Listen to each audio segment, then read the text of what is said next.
शांति। आज हमारे बीच में आदरणीय राजयोगिनी गीता दीदी जी आए हैं। हम एक हाथ हिलाकर दीदी का स्वागत करते हैं, सत्कार करते हैं, अभिनंदन करते हैं। 1969 में जब ब्रह्मा बाबा अव्यक्त हुए, उसी वर्ष आप ईश्वरीय ज्ञान मार्ग पर आए और उसके बाद 1972 में जब मैट्रिक बोर्ड की एग्ज़ाम पास की, अपना जीवन ईश्वरीय सेवाओं के लिए समर्पित किया। चूँकि आप गुजरात की धरनी से निकले ईश्वर के अनमोल रतन हैं, आपने भरूच, सूरत, अहमदाबाद, बड़ौदा आदि स्थानों पर सेवाएं दी और उसके बाद लगातार 14 वर्षों तक भावनगर सब जोन इंचार्ज के रूप में सेवाएं दी। और फिर 1993 में जब ज्ञान सरोवर अकेडमी का निर्माण कार्य आरंभ हुआ, बाबा ने आपको वहाँ निमित्त बनाया और वहाँ पर लगभग 18 वर्षों तक रहकर आपने वहाँ का रिसेप्शन, अकोमोडेशन, इंटरनल एडमिनिस्ट्रेशन आदि देखा। और फिर 2010-11 में जब शांतिवन में सेवाओं का विस्तार बढ़ता गया, बाबा ने आपको वहाँ निमित्त बनाया। तो शांतिवन में रहकर तीनों ही कैंपस में देश विदेश में आप अपनी सेवाएं देते हैं। मुख्य रूप से आप राजयोग प्रशिक्षिका हैं, भट्ठी की प्रशिक्षिका हैं, एसएमएल की प्रशिक्षिका हैं और हमारा जो बिजनेस एंड इंडस्ट्री विंग है उसके आप हेडक्वार्टर कोऑर्डिनेटर हैं। और इसीलिए समय समय पर पूरे भारत भर में कहीं राजयोग शिविर कराने, कहीं भट्ठी कराने, कहीं एसएमएल के कोर्सेज कराने और कहीं बिजनेस एंड इंडस्ट्री विंग के प्रोग्राम कराने के लिए आप भ्रमण करते रहते हैं। इसके अतिरिक्त हेडक्वार्टर में भी दादी रतन मणि के साथ उनके कारोबार में अपना योगदान देते हैं। जो टीचर्स ट्रेनिंग होती है उसमें भी आपका बहुत बड़ा रोल होता है। इन सब के अतिरिक्त मुरलियों का गहन अध्ययन करना और उसके आधार से अपने जीवन को गढ़ना और अन्य ब्राह्मणों को भी वैसा जीवन गढ़ने के लिए प्रेरणा देना। तो आज भी हमारे बीच में एक बहुत ही सुंदर प्रेरणा के साथ, जो आज का हमारा स्लोगन क्या है, सच्चा राज ऋषि वह है जो संकल्प मात्र भी कहीं पर उसका लगाव नहीं हो। आज का सम्मान भी यही दिया है। तो आज हम इस गहराई को समझेंगे कि सच्चा राज ऋषि क्या होता है। आदरणीय दीदी जी। ओम शांति। सभी राजकोट के भाई बहनें, बहुत अच्छा।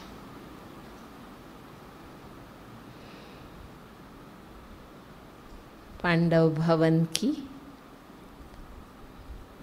तपोभूमि, प्यारे बाबा और दादियों की कर्म भूमि,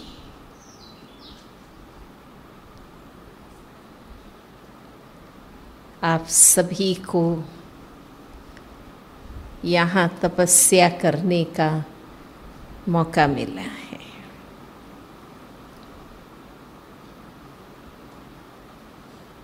जब से बाबा के बने,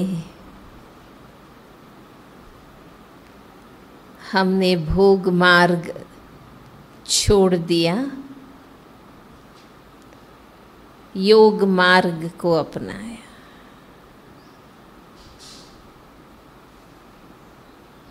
ज्ञान से पहले देह और देह संबंधों में ही लगे रहते थे। इसी दुनिया की बातों को सोचते रहते थे।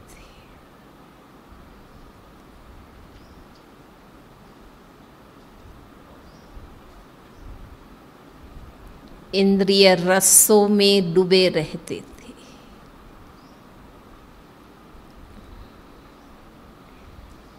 कितना विस्तार है उसका।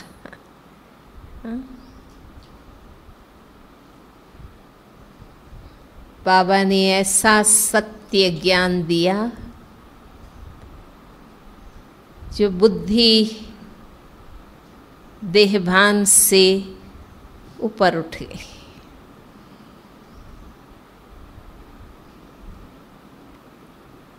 पूरा जीवन देह में, देह संबंधों में, दुनियावी प्रवृत्ति में, वैभव पदार्थों में, इसी में बुद्धि लगी रही थी। अब बाबा ने हम आत्माओं को जगा दिया।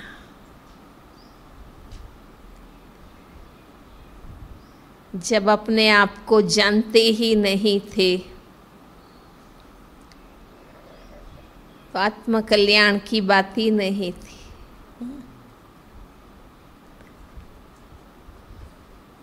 बाबा के ज्ञान के प्रथम लेसन ने ही देहभान से निकाल दिया। अब हमारा अटेंशन विचारों को, भावनाओं को, वाणी को, कर्म को श्रेष्ठ बनाने में।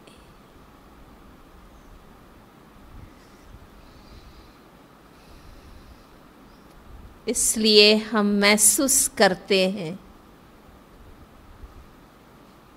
कि सही जीवन अब शुरू हुआ।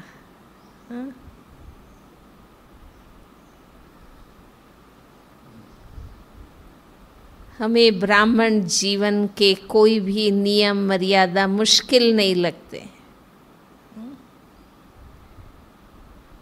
हमें सहज स्वीकार हो गए।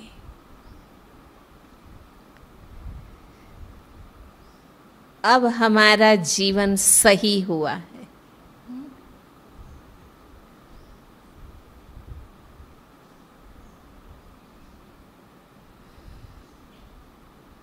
इसलिए बाबा कहते हैं सदा याद रखो, हम योगी हैं, तपस्वी हैं। अब हम गृहस्थी नहीं, ट्रस्टी।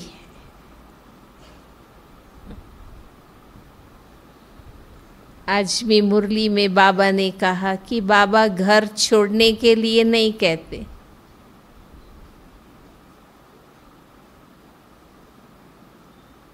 पवित्र बनने के लिए कहते हैं।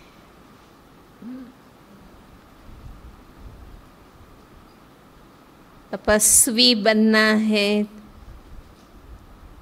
तो पवित्रता चाहिए। बिना पवित्रता योगी नहीं बन सकते। योग शब्द ही अलौकिकता का सूचक है।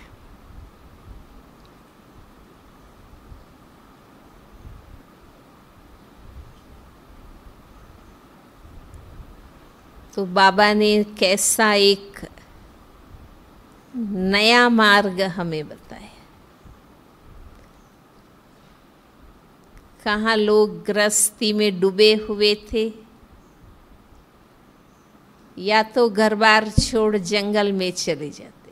उनके सामने दो ही रास्ते थे।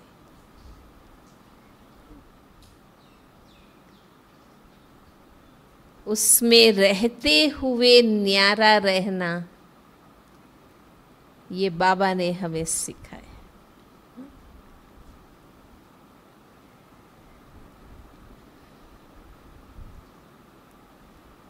देहभान से वैराग्य है।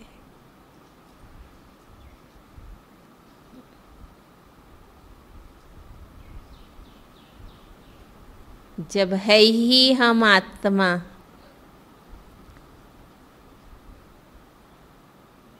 तो हमारी बुद्धि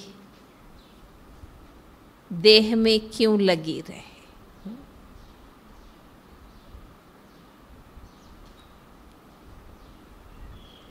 न अति भोग मार्ग, न अति दमन का मार्ग।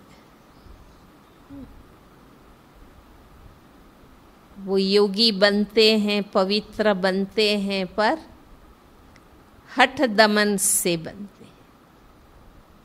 बाबा ने मुरली में बताया था ना कि दवाइयाँ खाकर इंद्रियों को कमज़ोर कर देते। ये कोई पवित्रता नहीं। पवित्रता तो हमारी स्मृति और वृत्ति में होनी चाहिए। हमारी स्मृति को ही बाबा ने चेंज कर दी।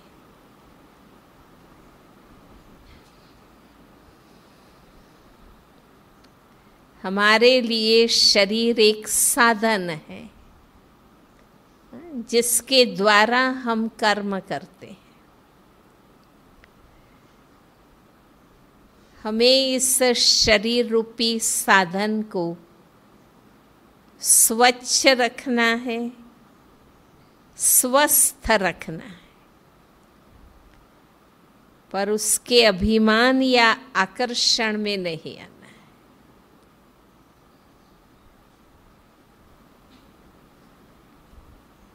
इसलिए रोज आत्माभिमानी बनने का अभ्यास हम करते हैं।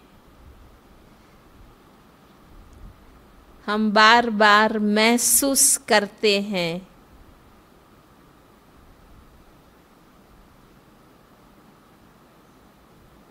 कि हर क्षण शरीर में रहते हुए हम शरीर से अलग हैं। ये अभ्यास करना, क्योंकि मेन दरवाजा देह अभिमान है। उनको ये पता नहीं था भक्ति में, तो देखो उन्होंने घरबार छोड़े, कर्मेंद्रियों को कष्ट दिया।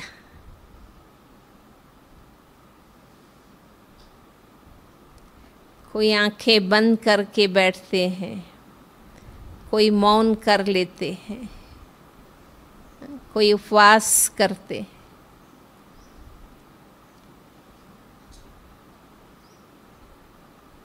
बाबा ने हमें सहज मार्ग बताया।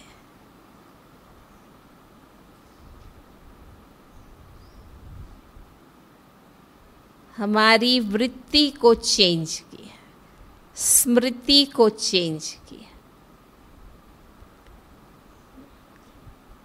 बाबा कहते हैं ना कि आत्मा आत्मा भाई भाई की युक्ति बाबा ने हमें सहज बताई।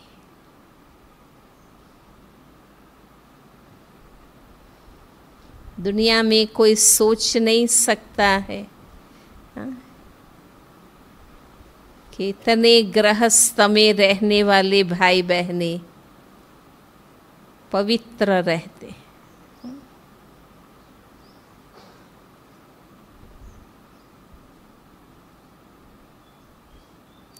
क्योंकि सत्य ज्ञान की अपनी एक शक्ति है। बाबा के सत्य ज्ञान ने आत्मा को जगा दिया।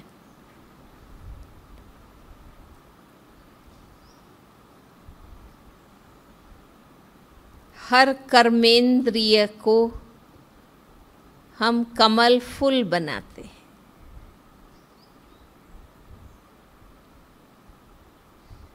भी आंखें हैं देखने के लिए, तो बंद करके नहीं बैठना है। सूरदास की तरह आंखें फोड़ने की बात नहीं,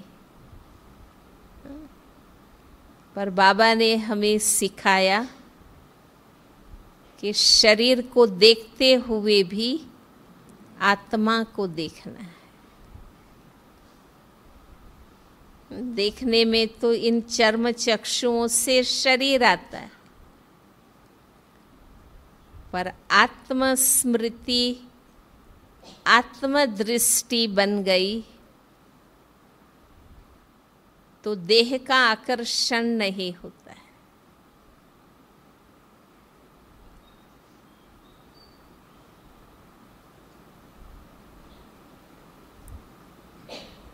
पवित्रता धारण हो गई, कोई सोच नहीं सकता है।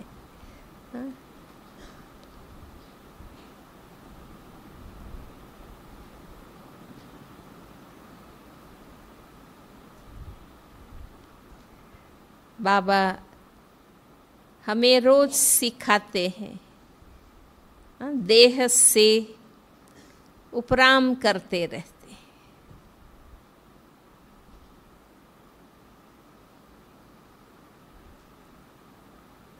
भले ऐसे नहीं हैं कि खाना नहीं खाते, पर आसक्ति को बाबा ने मिटा दी है कि हम खाने के लिए नहीं जीते हैं, जीने के लिए जो शुद्ध है, शाकाहारी है, जो सात्विक है, वो हमें खाना है। बाबा की याद में बनाना, बाबा की याद में खाना। एक मिनट भी बाबा को भोग लगाते हैं तो खाने का जो आकर्षण है वो समाप्त हो जाता है। अब खाऊं खाऊं नहीं होता है।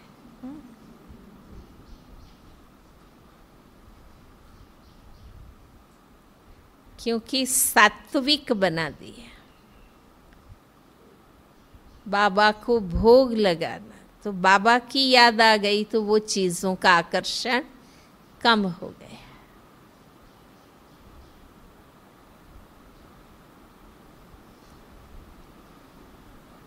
शुद्ध खुद बनाओ और खाओ। होटलों में, दूसरों के घर नहीं। अन्न शुद्धि की धारणा बाबा ने करा दी। तो स्वादेंद्रिय पर विजयी हो गए। देखो, स्वाद पर विजय पाने के लिए, क्योंकि ये सारी चीजें बुद्धि को बांधने वाली, उन्होंने उपवास शुरू किए, पर रस और स्वाद तो गए नहीं। ये नहीं खाना, ये नहीं खाना, ये नहीं खाना, तो ढूंढने लगे कि क्या खाना है। ये खा सकते हैं, ये खा सकते, कितनी चीज़ों की फराली बना दी। वो रस और स्वाद पर विजय की बात तो रही नहीं। पर बाबा ने एक ही नियम ऐसा बना दिया कि पवित्र के हाथ का खाना है और किसी के हाथ का नहीं खाना है। खुद बनाओ, खाओ और खिलाओ।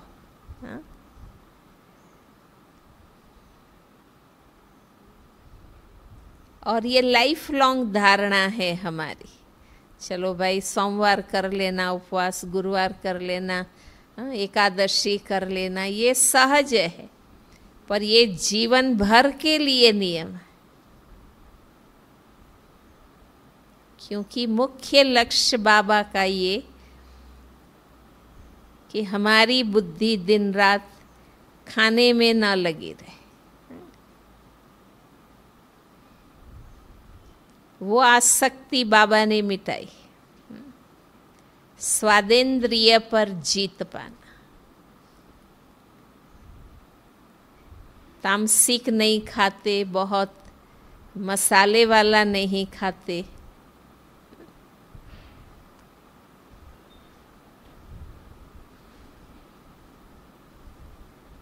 वस्त्र पहनते हैं, वो भी बाबा ने सादा जीवन उच्च विचार कर दिया।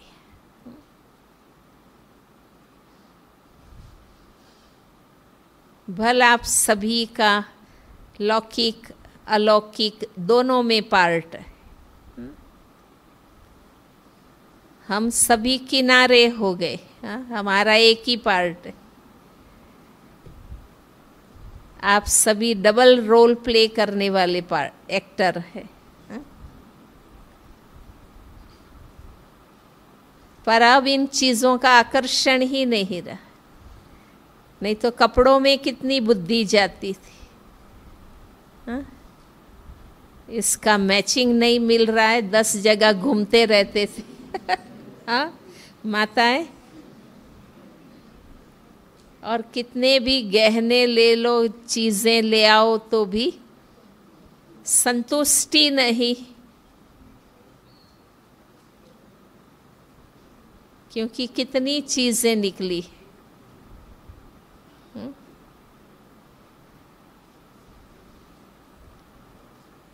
उसमें से भी बुद्धि हट गई। समझ गए ना जीवन में वैल्यूएबल चीज़ क्या है। हमारे गुण, संस्कार, चरित्र, ये वैल्यूएबल चीज़ें।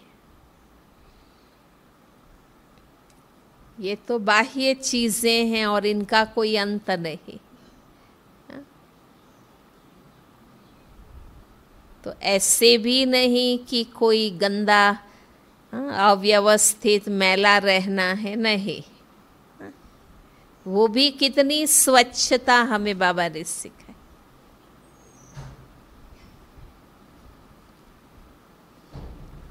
ज्ञान नहीं था, एक ही साबुन से पूरे घर वाले नहाते रहते थे। 1-2 प्रकार के टॉवेल। अब बाबा ने पूरी स्वच्छता सिखाई कि हर एक का अपना साबुन, अपना कंगा, अपना टॉवेल, अपनी थाली। जितनी स्वच्छता रखें, आत्मा को सुकून लगता है ना, अच्छा लगता है ना। स्वच्छता है तो अच्छा लगता है।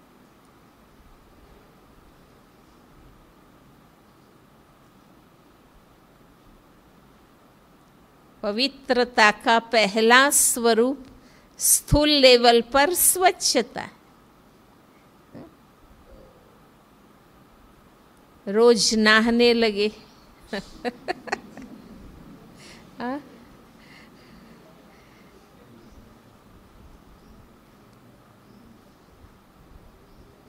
सादगी भी आ गई, स्वच्छता भी आ गई, व्यवस्थितता।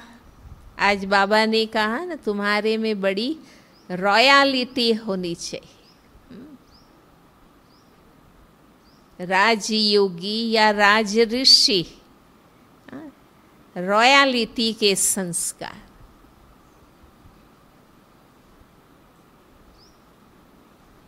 बाबा ने मन और बुद्धि को इतना भरपूर कर दिया,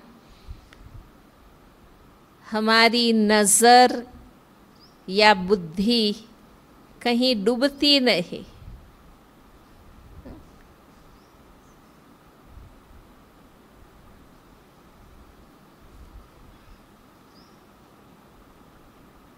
नहीं तो बुद्धि जाती रहती है ना चीज़ों में भी।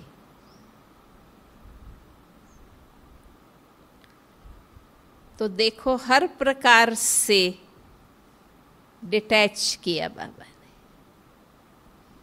खुराक में भी, कपड़ों में भी, चीज़ों में भी।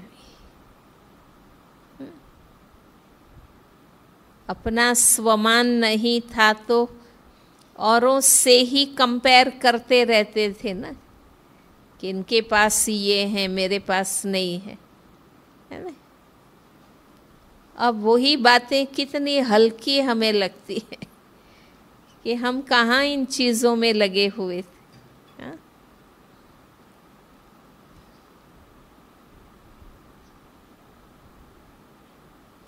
हमारा आहार शुद्ध हो गया, हाँ? हमारे वस्त्र, हमारा रहना स्वच्छ हो गया।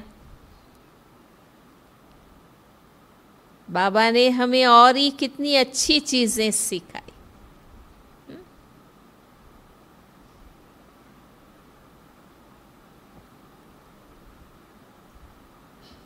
क्योंकि सत्य ज्ञान से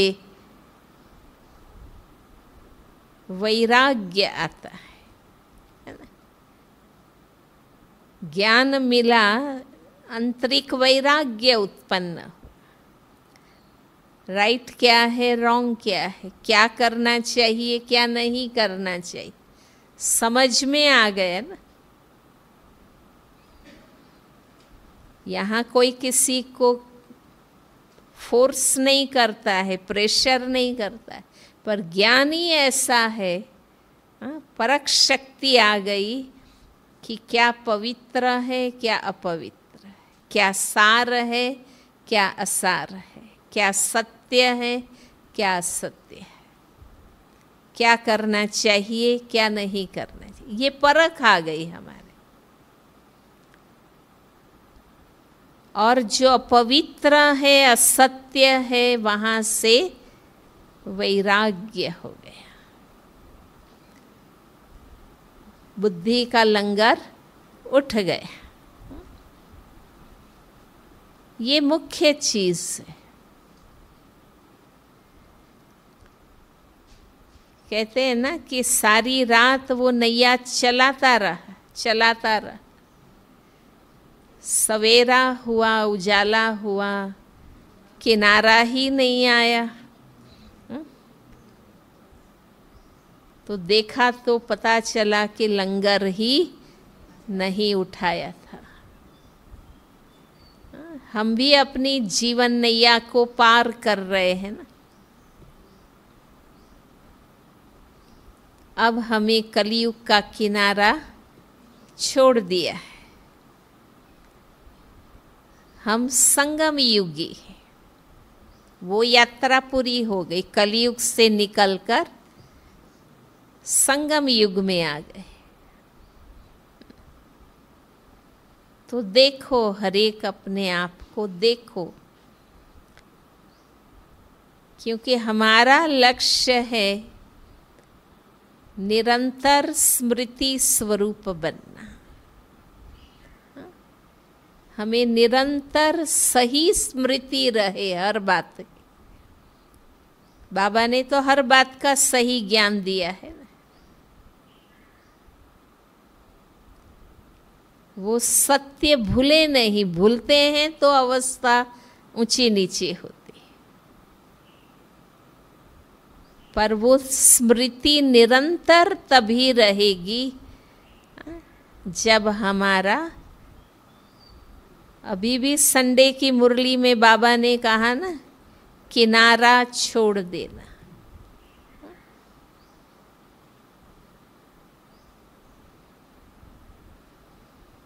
तो अपने आप को चेक करना है कि हम अभी भी कहाँ फंसे हुए हैं, कहाँ अटके हुए।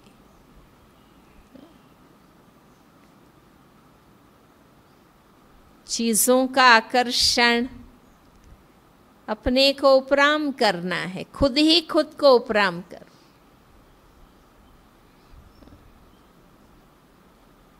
पहले जमाने में 2-3 साबुन मिलते थे, लक्ष्य, लाइफ बॉय और हमाम, रेक्सोना, बस। और आजकल कितना विस्तार। पहले वही एम्बेसडर और फिएट गाड़ी मॉडल मिलते थे, और आजकल हर आए दिन हर कंपनी के नए मॉडल। तो आप देखो कितना विस्तार है। क्योंकि लोगों के मानस को उन्होंने पढ़ लिया ना, बिजनेस वालों ने, तो नई नई चीजें निकालते रहते।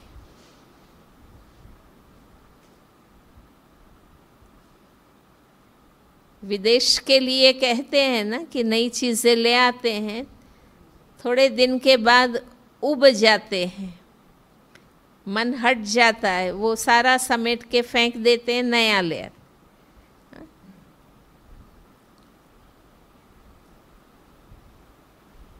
तो कितना विस्तार है, आप देख लीजिए, कितने प्रकार के क्रीम, कितने प्रकार के पाउडर, कितने प्रकार के तेल, शैम्पू, क्या क्या मिलता है। हाँ? अगर बुद्धि उसमें होगी तो भटक जाएंगे, है ना, मूंझ जाते हैं, क्या लेवे और क्या न ले। फालतू खर्चा कितना होता है, सिर्फ आकर्षण मात्र से लेते रहते। इसलिए कहते हैं ना, आजकल शॉपिंग का शौक ज्यादा हो गया। पहले जमाने में इतना बॉडी कॉन्शियस नहीं थे लोग, अब है। पर अच्छा है हमें बाबा मिल गए, सही ज्ञान मिल गया। आवश्यकता और इच्छा दो में अंतर है ना।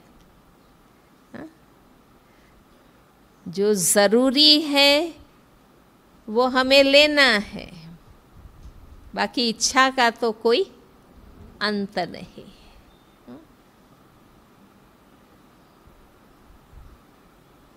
तो उपराम है ना सभी देह से।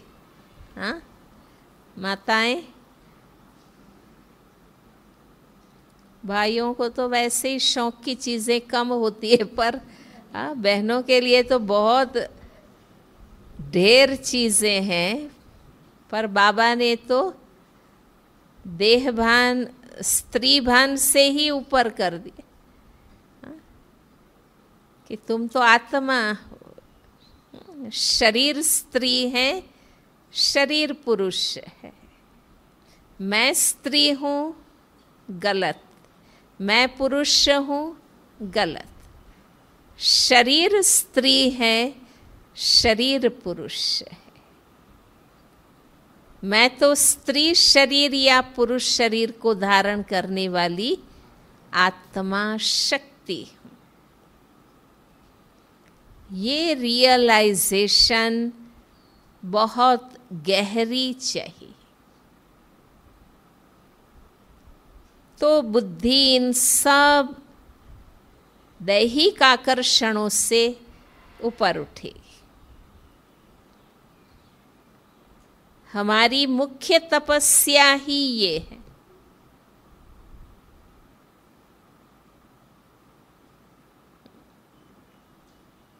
आत्माभिमानी बनना, ये ही हमारी मुख्य तपस्या है। अगर ये साधना आपकी कच्ची है, तो जो वृत्ति में, संस्कार में शुद्धि आनी चाहिए वो नहीं आएगी।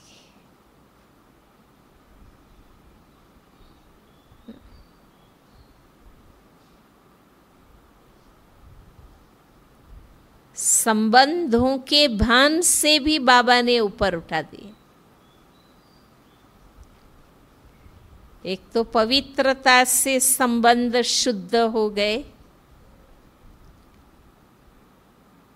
और ये हमारा अलौकिक जन्म है, नया जन्म है। बाबा कहते हैं इस अलौकिक जन्म में बाबा ने सबको ब्रह्मा कुमार, ब्रह्मा कुमारी बनाया। कोई और संबंध नहीं है।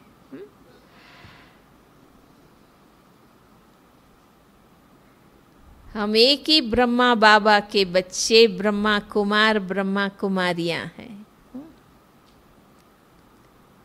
एक ब्रह्मा कुमारी बहन के साथ आप कैसा व्यवहार करते, ऐसा ही व्यवहार घर में भी करना।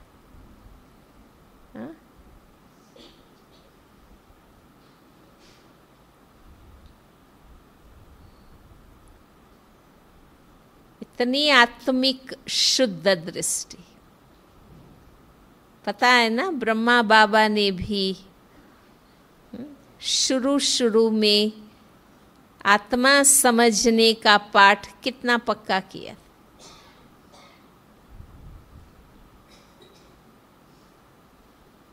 बाबा लिखते थे, यशोदा आत्मा है। यशोदा बाबा की युगल का नाम। नारायण आत्मा है, नारायण बेटे का नाम। राधिका आत्मा है, बाबा की पुत्र वधू का नाम राधिका। तो बाबा लिखते थे और आत्माभिमानिता का पाठ पक्का करते।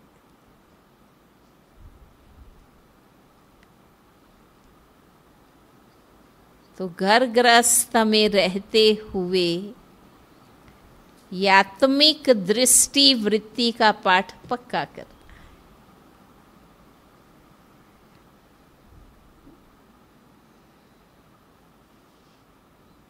हम रोज देहभान से बार बार न्यारे होते हैं।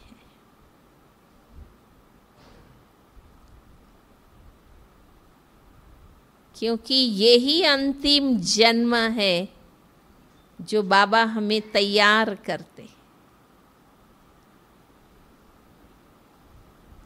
कि अंत में हमारी बुद्धि किसी में भी न रहे।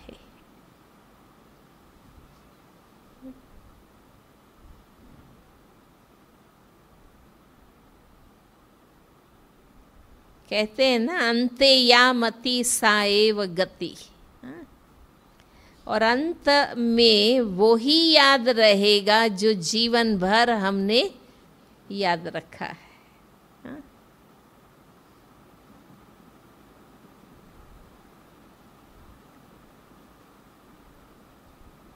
तो हम सभी कितने सालों से बाबा के बने हैं और तब से हमारा अटेंशन कौन सी स्मृति पर है? आत्मा की स्मृति पर, बाबा की याद पर।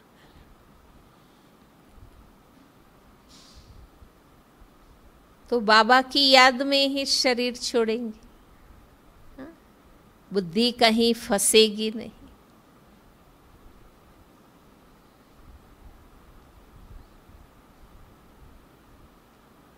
और शुरू से देखो, पहले बाबा ने कमल फूल बनाया, हर कर्मेंद्रिय को शुद्ध बनाया। क्या देखना, क्या सुनना, क्या बोलना, क्या खाना, है ना, सबको शुद्ध किया।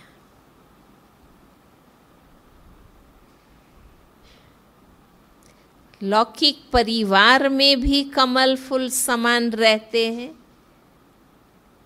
अलौकिक परिवार में भी कमल फूल समान रहते, न्यारा और प्यारा। बाबा ने बताया ना कि प्यारा बनना आता है, पर जब न्यारा बनने की आवश्यकता है तो न्यारा नहीं हो पाते।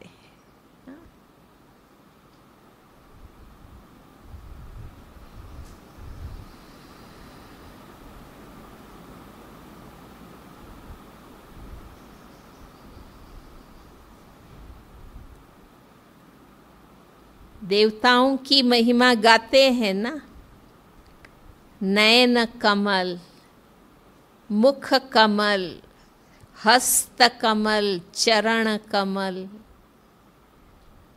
हर कर्मेंद्रिय शुद्ध कमल फूल समान।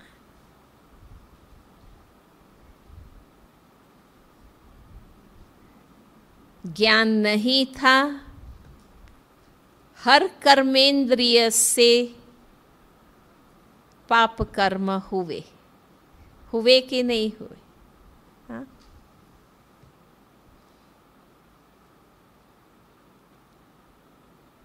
हर कर्मेंद्रिय से विकर्म। अब हमारा लक्ष्य है हर कर्मेंद्रिय से पुण्यात्मा बनना है।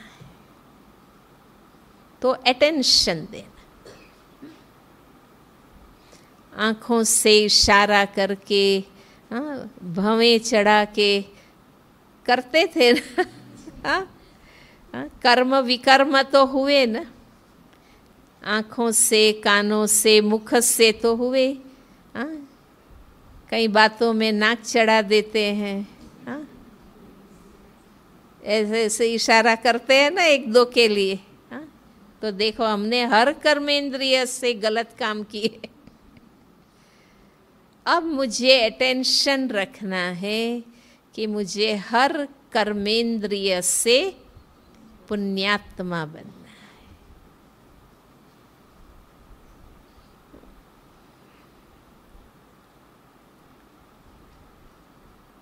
ये समय है हर एक को अपने ऊपर अटेंशन देना।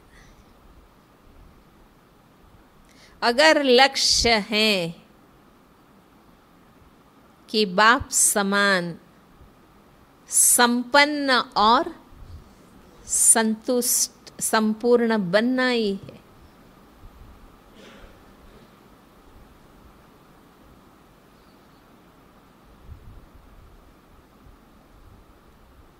देखो भौतिक रूप से भी घर में चाहते हैं ना कि जो जरूरी है वो हर सुविधा हमारे पास, हमारे पास ये है, ये है, ये है, ये है, पर ये नहीं है, तो देखो संतुष्टि नहीं होती। जो है उसका आनंद नहीं लेंगे, जो नहीं है वो बार बार माइंड होता है। तो क्यों बाबा संपूर्ण बनने की बात करते हैं, समझ गए ना? तभी हमें पूरी संतुष्टि और प्रसन्नता आएगी।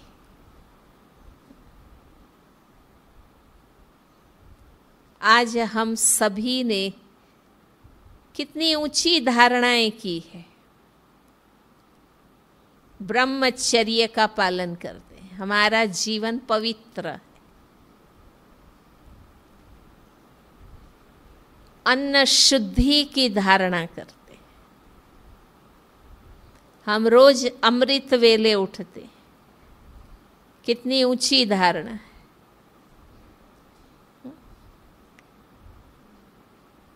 हम रोज मुरली क्लास करते,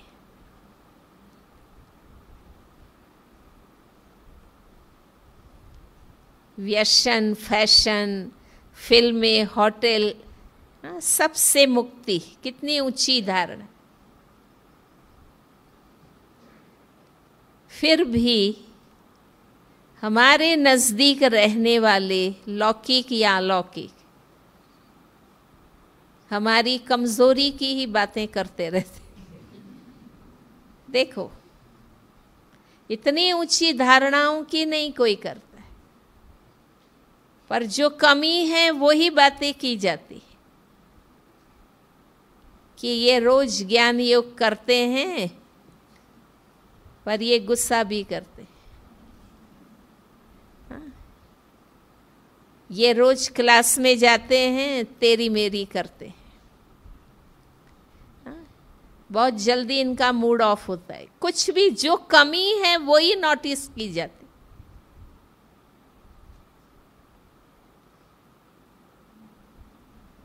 तो अपने आप में सोचने की बात है कि इन छोटी मोटी कमियों के कारण अभी भी वही बातें हमारी होती हैं, तो हम इन कमियों को क्यों नहीं छोड़ते? क्यों हमें इससे वैराग्य नहीं? मेरे अंदर वो कमी है। बाबा कहते हैं ना कि काम, क्रोध, लोभ, मोह, अहंकार, ये बड़े बड़े शत्रु तो जीत लेते, पर छोटी मोटी कमियों में उलझे हुए, उसमें हम अपना टाइम एनर्जी वेस्ट करते, और इन कमियों के कारण ही हम साधारण बन गए। हम इतने अलौकिक क्यों अनुभव नहीं होते?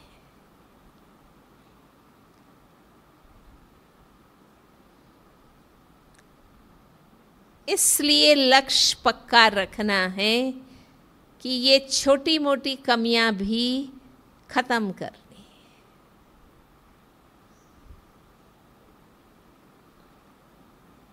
वरना हमारा योग डायरेक्ट बाबा से, बेचारे भक्ति में तो धर्मात्मा महात्मा किस किस को याद करते रहते, हमारा योग डायरेक्ट बाबा से।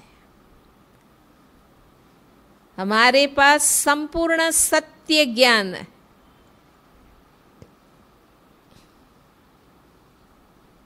भक्ति में तो ज्ञान नहीं है। हमें तो हर बात बाबा ने समझाई,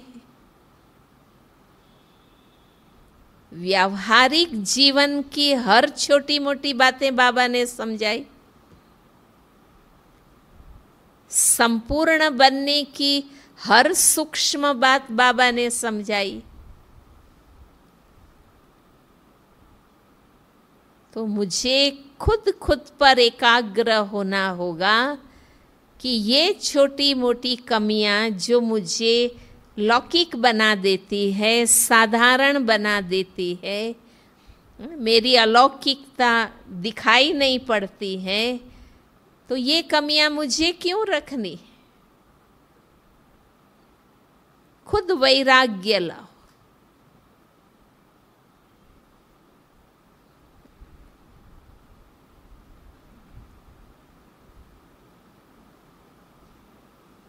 पहले हम लौकिक की करते थे, लौकिक में थे, अब अलौकिक में करते हैं। प्रवृत्ति तो वही रही ना, वृत्ति तो वही रही। हमने पात्र बदल दिए कि पहले दुनिया वालों की, लौकिक वालों की बातें करते थे, अब हम अलौकिक की करते हैं।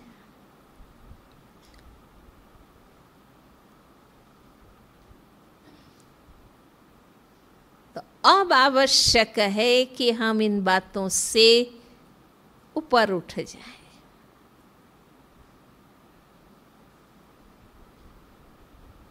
चलो अपने आप को तो मैं संपूर्ण बना लूं।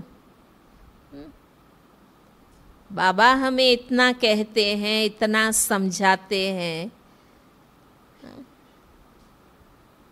इतने विस्तार से और इतनी गहराई से बाबा ने हमें हर बात समझाई। किस लिए? कि हमें अब इन कमजोरियों से वैराग्य आ जाए। ये भी एक प्रकार की आसक्ति ही है ना, कि मेरे में ये चीजें क्यों है, मेरी इच्छा के बिगर तो मेरे में कमजोरी नहीं रह सकती है ना।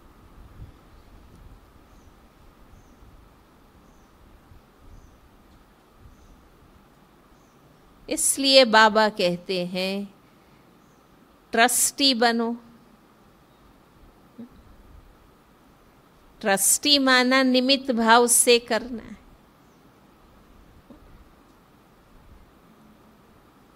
अलौकिक सेवा करो, लौकिक परिवार को चलाओ। आप वहां निमित्त है, हम यहाँ निमित्त है।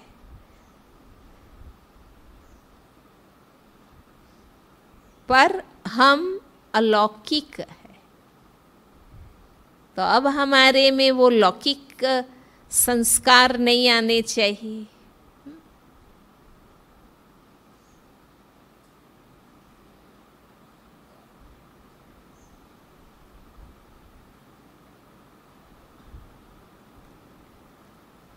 हमें बाबा की इतनी पालना मिली, अव्यक्त बाप दादा से मिले हैं ना सभी। कौन कौन मिले? काफी भाई बहनें मिले। हमें इतने सालों दादियों की पालना मिली, इसके बावजूद भी कितने परसेंटेज पर हम पहुंचे, किस लेवल पर हम पहुंचे। हर एक अपने आप को क्या समझते हैं, किस लेवल पर पहुंचे। अब तो वो पालना समाप्त हो गई, बाप दादा का पार्ट संपन्न हो गए, दादियां भी एडवांस पार्टी में चल गई। अब अगर मुझे अपने आप को परफेक्ट बनाना है तो मुझे ही दृढ़ता करनी होगी।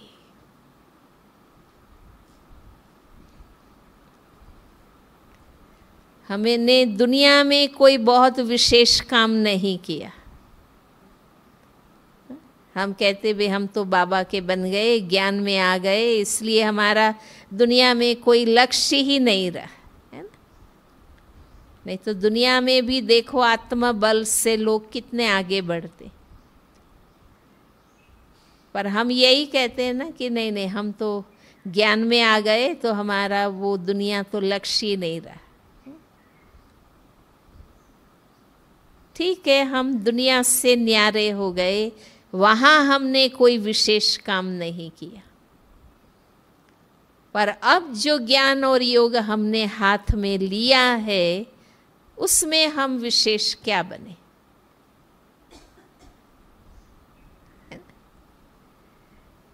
इसमें हमारी एकाग्रता कितनी।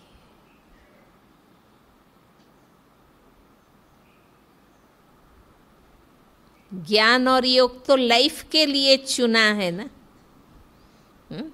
हम क्या कहते हैं, जब तक जीना है ज्ञानामृत पीना है। हमने ज्ञान और योग लाइफ के लिए स्वीकार किया, तो उसमें तो हमारी मास्टरी आनी चाहिए। हाँ?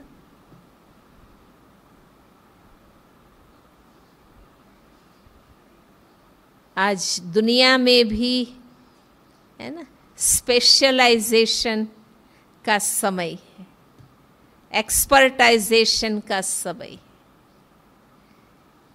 भाई आप MBBS हुए कोई वैल्यू नहीं, स्पेशलाइजेशन चाहिए आगे। हाँ?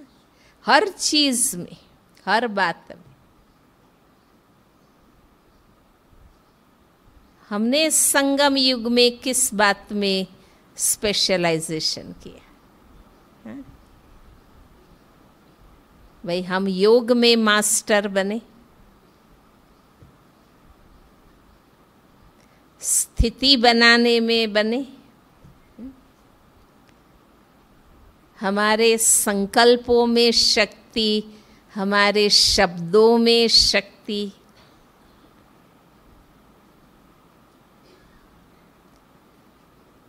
हम अनुभूति करा सके, है ना?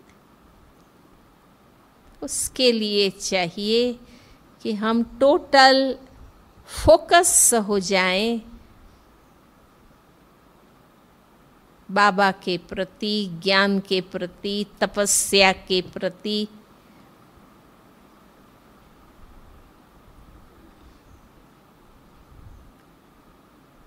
इसलिए भट्ठी में आते हैं, वहाँ तो इतनी फुर्सत नहीं होती।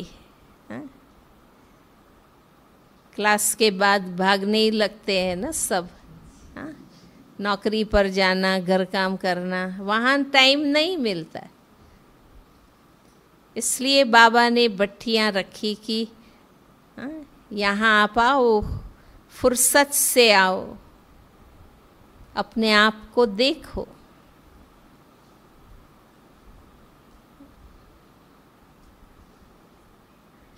जानते हैं ना, यही संगम का समय है जब हम अपनी उन्नति कर सकते हैं, अपने लिए जो पुरुषार्थ करना चाहें कर सकते हैं, है ना। और जन्म में ज्ञान भी नहीं होगा, बाबा भी नहीं आया होगा, है ना। यही एक अंतिम जन्म का समय है जब हम अपने आप को जितना ऊंचा उठाना चाहें, जितना पवित्र बनाना चाहें, जितना दिव्य बनाना चाहें, हम बना सकते। इसलिए बाबा लक्ष्य देते हैं कोई भी विकार का अंश भी न रहे।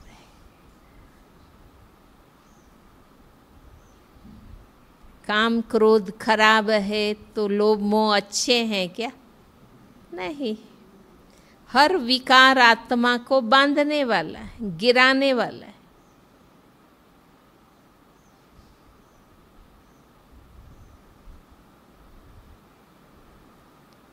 आज भी बाबा ने कहा ना, मम्मा बाबा कहते हो तो तख्त नशीन बनकर दिखाओ, फॉलो करके बताओ, वारिस बनकर दिखाओ। कितना उमंग उत्साह बाबा हमारे में भरते हैं।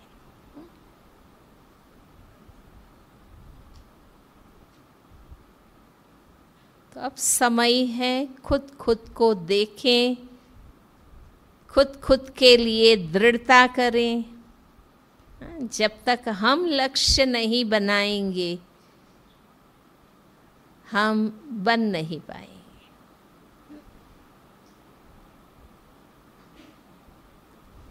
भक्ति में तो इसलिए भटक रहे थे कि ज्ञान ही नहीं था सत्य। अब तो सत्य मिल चुका ना। हाँ, भगवान मिले और भगवान ने संपूर्ण सत्य ज्ञान दिया। अब हम उनकी धारणा का स्वरूप बन सकते हैं।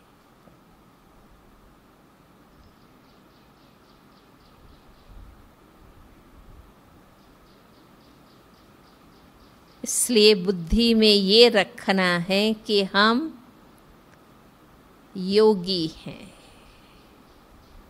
तपस्वी हैं। बाबा ने कहा ना, बेहद के वैरागी है, बेहद के सन्यासी है, राज ऋषि है।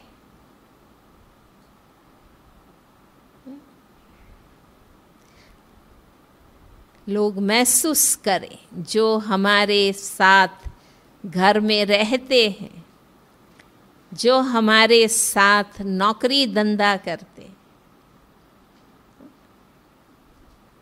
लोग अनुभव करें कि हमारे बीच में ये तपस्वी लोग हैं, सच्चे योगी है ये। इनकी तपस्या से हमारी नैया भी पार हो जाएगी। ये अनुभव करें।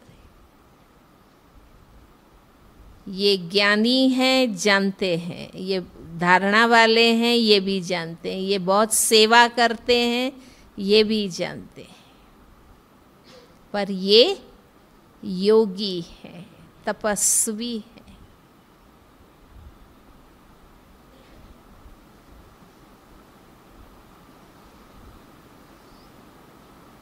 कर सकते हैं कि मुश्किल है?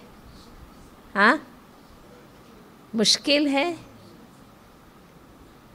मुश्किल तो मार्ग ही नहीं है। बाबा ने हमें सहज मार्ग ही बताया है ना।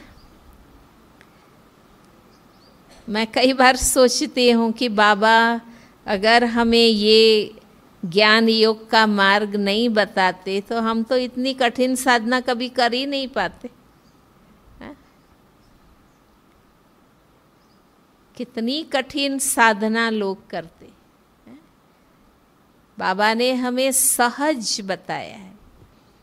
हम आराम से योगी तपस्वी बन सकते हैं। बस अपने आप को लक्ष्य दो। हमारे से ये अनुभूति हो कि ये योगी आत्मा है, ये तपस्वी आत्मा है।